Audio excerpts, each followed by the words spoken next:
What's up, bitch? I'm joking. So all you need is social media detox. Well, in this video, I'm talking about social media detoxification and ways to detox yourself from social media coming up. What's up, guys? If we haven't met before, my name is Johann, and on this channel you'll find helpful discussional topics to improve your self-care, as well as tips and strategy videos just like this one. So if you're new here, consider subscribing and hitting that notification bell because it helps out your boy a lot. Also, too, at any point in the video, make sure you check out the links in the show notes in the video description about today's topic, okay? Let's go. Okay, so first things first, you gotta know how long you're taking that social media break for. Now, if you're one of those people that have a very strong social media addiction, they have studies proven and shown that it takes about 100 days for your dopamine levels to go right back to normal. Now, what are dopamine levels? Dopamine is that feel-good chemical that releases in your body. For example, that's why laughter feels so amazing. That's why sex feels so good. That's why eating your favorite food feels fantastic. Social media is the exact same way. If you love being on social media, it's that dopamine levels that's been released into your body that makes you go like, yeah, I got like 10 likes. Now, if that's not you, it's all good. Basically, like 30 days will be more than fine. It's actually a great way to start. But Johann, what if my work revolves around social media? Best thing you can actually do is outsource it by either paying someone to do it or have one of those automated machines or services that can post those content for you. But keep in mind, pro tip, make sure that you actually batch your work and actually distribute it whenever that time is needed. This way it will help the process of your break so much better and easier.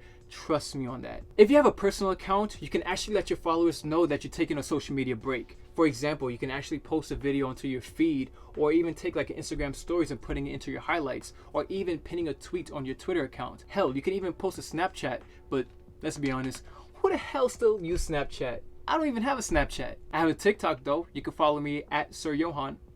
Now that my shameless plug is done, if it's work related, it's optional. Because remember, you have someone or something that's actually posting that content for you. If you have some things that you want to accomplish outside of social media, I highly recommend that you make a list. And be realistic. Don't take baby steps knowing that you can take bigger steps in order for you to reach where you need to be at. And on the flip side of things, don't take those big steps knowing that you can't handle the pressure or you can't handle what's coming with it. You want to make sure that you're true to yourself and you're taking the steps accordingly in order to reach where you need to go, if that makes sense. Now, this is where things get a little bit tough. And before I say anything else, let me just say that I believe in you. Now, delete all of your social media apps on your phone.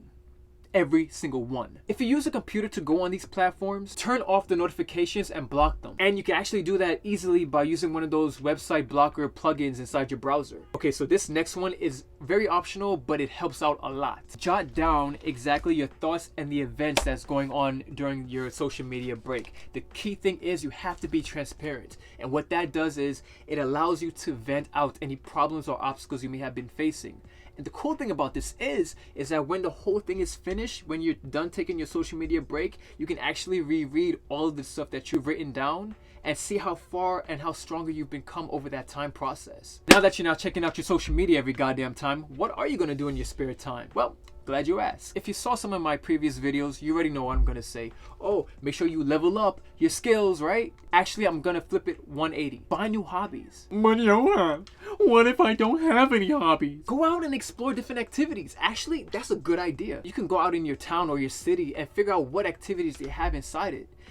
There's so many things you can do. You can learn how to cook. You can train. I call exercise and training. You can learn how to meditate. You can read. There's literally so many things you can do. The possibilities are endless. But if you are doing this social media break, please do me a favor and message me when everything is done, right? I want to hear your stories and your experience over that time period. It will be pretty interesting. I'm sweating like a bitch, bro. Onto your Twitter account. Damn, I'm getting tongue-tied. Oh, because I didn't turn on the fucking light neither. Fantastic! Oh my gosh, have you tried this triple chocolate cake? I'm starving. Johann, my name is Johann.